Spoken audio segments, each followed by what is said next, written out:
Çare yok gitmekten başka, nereden geldim boşa.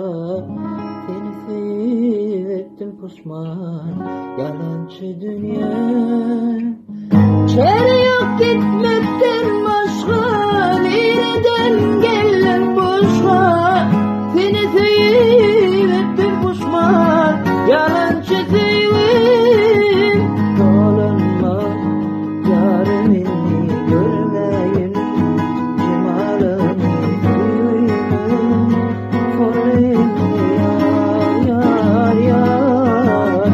Dolanma yarimin görmeyin, cemalini sevim. Koyun yar.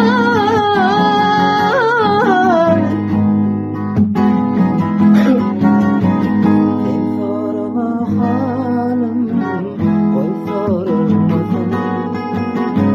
Taşlarına gittim, çıkmadı sesim. Benim sana yamanlık yok, canım sağ olsun.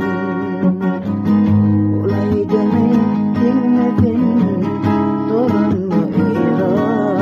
Yalan boş ver, oku sen. Yüreğime doldurdun sen cemala beni.